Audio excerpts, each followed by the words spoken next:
Esto es Entre Dicho y Hecho. Mi nombre, Joan Sebastián Cardona, docente del programa de Talento Humano de la Escuela de Administración. El día de hoy estamos con Andrea López, especialista en seguridad y salud en el trabajo y máster en dirección de recursos humanos, quien nos va a estar acompañando dentro del tópico de riesgos psicosociales. Hace parte de nuestros programas sobre salud mental. Buenos días, Andrea. Hola, ¿cómo estás? Muy bien. Bueno, Andrea, ¿qué son los riesgos psicosociales? Los riesgos psicosociales son condiciones que están presentes dentro del organizacional, ¿cierto? Que tienen mucho que ver con el contenido de la tarea, con la, eh, con la relación del individuo con sus compañeros de trabajo, con la organización de trabajo, que tiene mucho que ver con el tema del diseño organizacional. Y pues esto tiene una relación interesante frente a las condiciones extralaborales de ese trabajador, porque eso también hace parte del componente psicosocial, y es que ese trabajador no es solamente lo organizacional, sino que también lo compone el extralaboral o su componente extralaboral, que tiene que ver con sus relaciones en la familia, cómo maneja sus finanzas personales, cómo es la comunicación de esa persona a nivel social o con su familia, y también si tiene redes de apoyo o no tiene redes de apoyo. Y a eso también se le suma un componente que es individual, que tiene que ver con las estrategias de afrontamiento de ese individuo. ¿Cómo hace la persona para afrontar las situaciones estresantes que le pueden resultar, digamos que en el transcurrir de la vida? ¿Cómo hace esa persona para enfrentarlas? Ese es el componente individual. Entonces, los factores psicosociales son como un componente grande que abarca lo intralaboral, lo extralaboral y lo individual de la persona. Cuando hablamos de los riesgos psicosociales, hay un componente que tiene que ver con el estrés, ¿cierto? Sí. Eh, ¿Qué se podría materializar en la persona si evidentemente pues, se lleva a cabo con estos riesgos?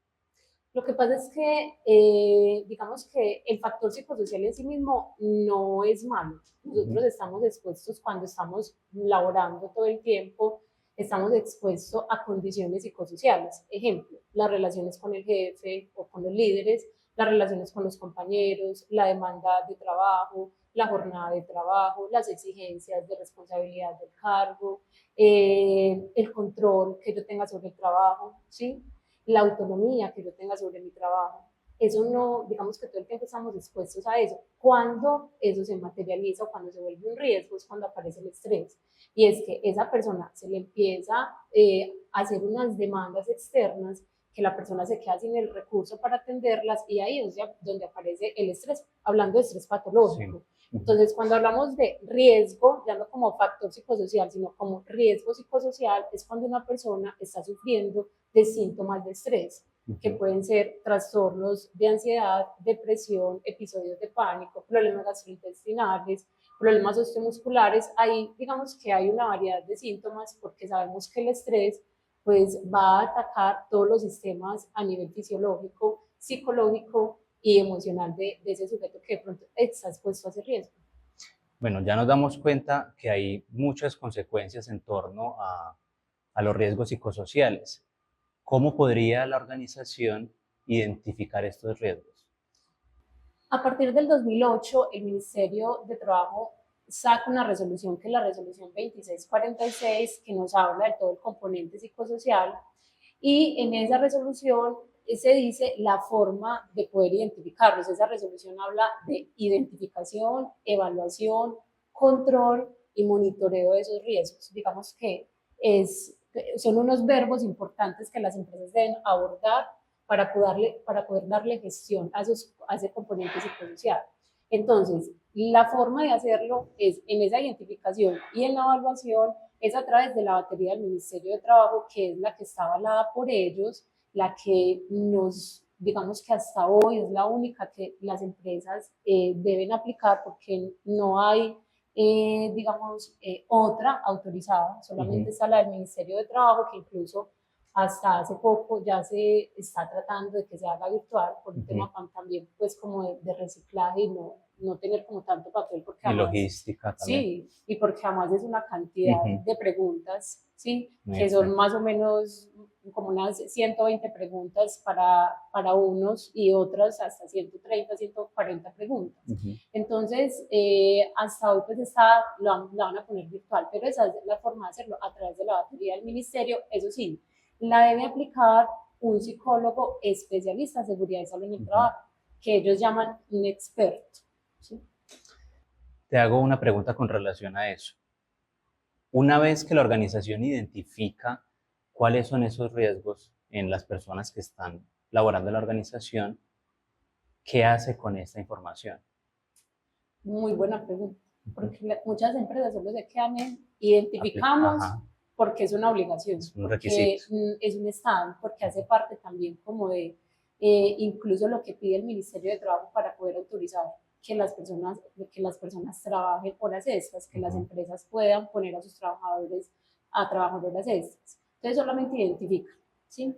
Y se quedan en la identificación. Entonces lo ideal es que haya una gestión de eso que me salió en riesgo y también que haya una promoción de eso que yo tengo muy bueno, ¿cierto? Porque también hay unos factores protectores que se encuentran inmersos en lo organizacional que deben ser promocionados, que deben, digamos que las empresas los deben impulsar porque identifican que son cosas positivas que la gente percibe que tiene dentro de lo organizacional y ahí, digamos que hay un fundamento también en el tema de la prevención, ¿sí? Entonces, lo ideal es que las empresas identifiquen, pero que también intervengan. Es decir, yo identifico mi riesgo psicosocial y cuando identifico, por ejemplo, que tengo características de liderazgo alto, que tengo claridad del rol alto, que tengo jornada de trabajo alto, que tengo demandas emocionales altas, pues hay que intervenirlo, porque de no intervenirlo, el riesgo no se va a quitar. Es más, se va a empeorar y ahí es donde se materializa o donde nos expresa el riesgo que es o una enfermedad laboral o un accidente de trabajo. Bueno, entonces ya vemos que la organización debe tomar acción sobre aquello que identifica por medio de la evaluación de riesgos psicosociales, ¿cierto? Sí. ¿Qué tipo de acciones puede llevar a cabo la organización para poder atender estos riesgos psicosociales?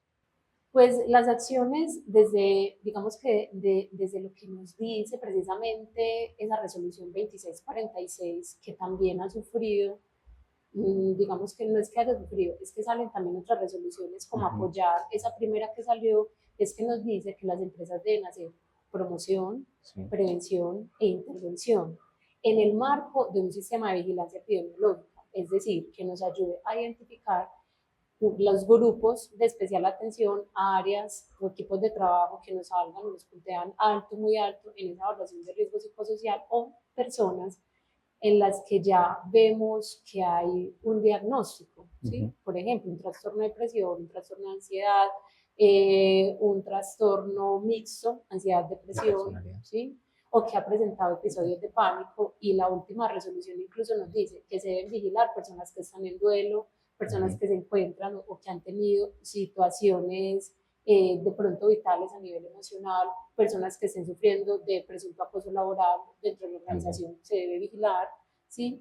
Que también debemos vigilar las personas que de pronto identifiquemos que consumen sustancias psicoactivas, entonces también las tenemos que meter a ese sistema de vigilancia epidemiológica. Por eso, ahora que me preguntabas lo de, no, las empresas solo se quedan en identificar, o sea, se quedan como en el 5%, porque en realidad la tarea está posterior. Claro, mayor trabajo se encuentra después de tener la información, entonces, ¿qué van a hacer con esa información? Así es. Muy bien, nos damos cuenta entonces que las organizaciones son responsables de la salud mental también de las personas al interior de la organización. Es importante entender eso, ¿cierto? Normalmente uno piensa que la organización es responsable de cara a los clientes, de cara al exterior, pero pocas veces se piensa, con el público en general, de cara al cliente interno, ¿cierto? Que somos quienes trabajamos en la organización. Lo que pasa es que todavía nos hace falta mucha sensibilización frente a la salud mental, o sea, frente al impacto que hay en esas condiciones psicosociales que existen dentro de lo organizacional que pueden impactar la salud mental.